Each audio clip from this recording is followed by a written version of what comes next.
Email is an important method of communication. There are expectations for email use. As professionals, it is important to remember some basic rules for email, even if you get emails that do not follow the rules. The subject line is a critical component of your message. Put thought into it. It is the first thing the recipient sees and is often used to prioritize messages. Subject lines also help recipients find, sort, and follow conversations. Especially if you are emailing the same person about more than one topic, separate emails with clear, succinct, and accurate subjects are important. If for some reason your email is long or requires immediate action, let the recipient know in the subject line. Remember to keep the subject line as short as possible while including all vital information.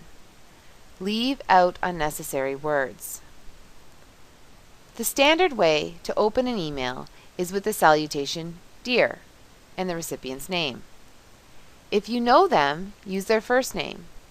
If not, use their title and last name. The salutation is followed by a colon or a comma and stands alone on the first line of your email. Always address the recipient by name so they know the email is for them. There are a variety of ways to open an email. The salutation you choose will depend on how well you know the person and how formal the email is intended to be. When you are in doubt, stick to professional greetings. In the body of your email, be brief. Get right to the point. Long messages are more confusing and difficult to read. Information is more likely to be missed, and you are less likely to get the response you need. In general, focus on one subject per message. You can have more than one question about the subject in an email. In this situation, a numbered or bulleted list of questions helps the reader recognize each point that needs to be addressed. If you break your email up into multiple messages, remember to have a clear subject for each message. Concision is important. However, make sure there is enough contextual information for the person to understand your email. Do not assume they know what you are talking about. Avoid expressing emotions in an email. Stick to the facts.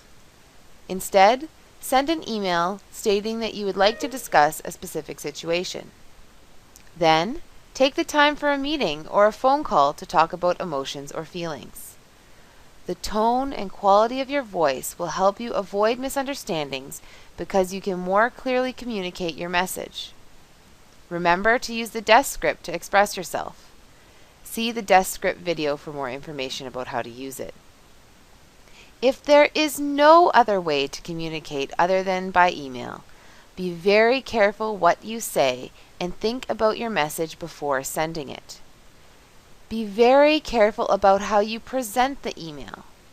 All caps are interpreted by the reader in many cases as shouting. Some people get offended by all caps. Unless for some reason you mean to make a point by shouting at the recipient, do not use them. Instead, you can emphasize text by using asterisks or bold formatting for important words. However, you also want to avoid excessive use of bolding, colors, or graphics in your message. Reserve the use of abbreviations for when you are texting or emailing close friends. Abbreviations can cause misinterpretation or be confusing to the reader. It may cause the receiver to send you an email asking what they mean, or you may simply not get the reply you need. Once you have finished writing your email, it can be hard to know exactly how to sign off. You need to have a closing with a comma on one line followed by your name under it. Select your closing carefully. There are a variety of professional ways to sign off, but there are also informal sign-offs that you want to avoid. If you are not sure what to use, thank you is a safe way to end. Set up a signature that looks professional. Include your name and important identifying information. Depending on your role, you may want to include your mailing address, website, and phone numbers. My personal signature has more contact information than what is shown on this slide. Limiting the length of your signature to 4 to 5 lines, that are no wider than 75 characters is generally appropriate. However, in some cases, you may want to include more or less information. The signature should go right below your text in all communications, including replies, so that you can be easily contacted. Put some thought into who you send the email to and where you include their information. Use the to line for the people that the email is directly addressed to. You may need to copy other people that are directly involved in the situation you are discussing to keep them informed. Avoid cluttering inboxes by sending your email to too many people. If you need to protect the privacy of individual emails in a group email, use the BCC line.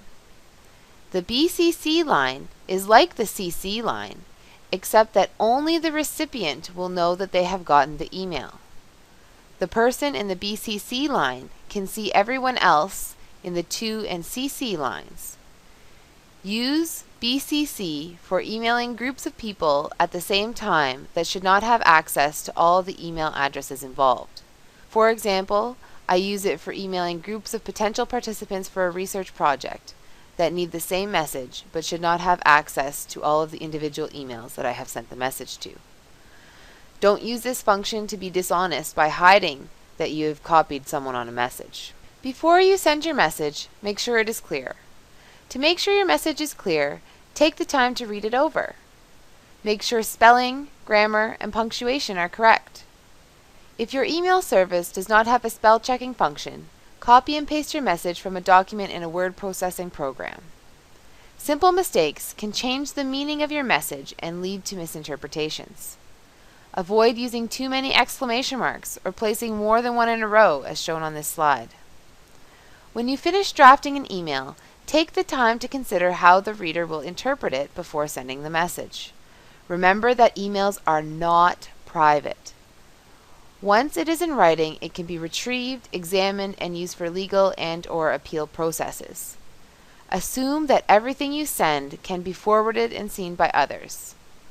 I should note that as professionals, you need to be careful not to forward messages that should not be forwarded. Remember that your tone can't be heard in an email. Don't use sarcasm in an email. Sometimes people use emoticons to help with communicating tone, but they can also appear unprofessional.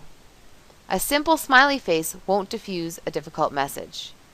You may want to work on your wording or actually talk to the person to get your point across clearly. Don't use the emoticons. Be courteous. Don't forward chain letters or junk mail, and don't use reply all unless everyone copied in the message needs to read your message.